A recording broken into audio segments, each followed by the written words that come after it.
Palakkad കർണാക sports and arts ക്ലബിന്റെ ആഭിമുഖ്യത്തിൽ വിദ്യാജയം 2025 സംഘടിപ്പിച്ചു.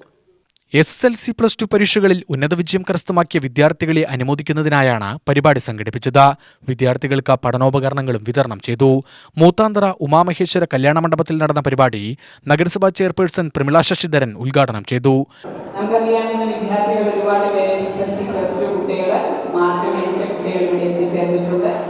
അതുപോലെ തന്നെ പഠിക്കുന്നതിന് വിദ്യാഭ്യാസ കാര്യത്തിന് വേണ്ടിയിട്ടുള്ള പുസ്തകങ്ങൾ, അതുപോലെ ബാഗ്, കുട എന്നിവ മേടിക്കുന്നതിനാണ് ഇവിടെ വന്നിട്ടുള്ളത്. കഴിഞ്ഞ കുറച്ച് ദിവസങ്ങളായി സ്കൂൾ തുറന്നിട്ടെങ്കിലും ഇന്നും പുസ്തകം വാങ്ങാത്ത ഒരുപാട് കുട്ടികളുണ്ട് എന്ന് ഞാൻ ഇവിടെ വന്നപ്പോഴാണ് മനസ്സിലാക്കിയത്.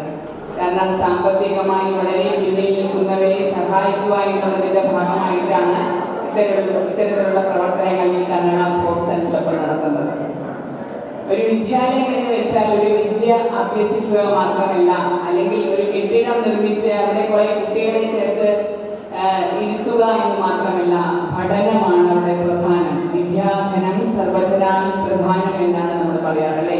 വിദ്യക്ക് ഏറ്റവും കൂടുതൽ പ്രാധാന്യം കൊടുക്കണമെന്നാണ് നമ്മുടെ ആത്മീയ ഗുരു ആചാര്യന്മാർ പറഞ്ഞിട്ടുള്ളത്. അപ്പോൾ അതുപോലെ വിദ്യക്ക് ഏറ്റവും പ്രാധാന്യം കൊടുക്കുന്ന രീതിയാണ് ഇന്ന് നമ്മൾ കണ്ടുവരുന്നത്. ക്ലബ് പ്രസിഡന്റ് വിജയൻ അധ്യക്ഷത വഹിച്ചു. നഗരസഭാ സ്ഥിരം സമിതി അധ്യക്ഷ ബേബി, കൗൺസിലർ സജിത, ക്ലബ് രക്ഷാധികാരി എം കുമാരൻ എന്നിവർ പ്രസംഗിച്ചു.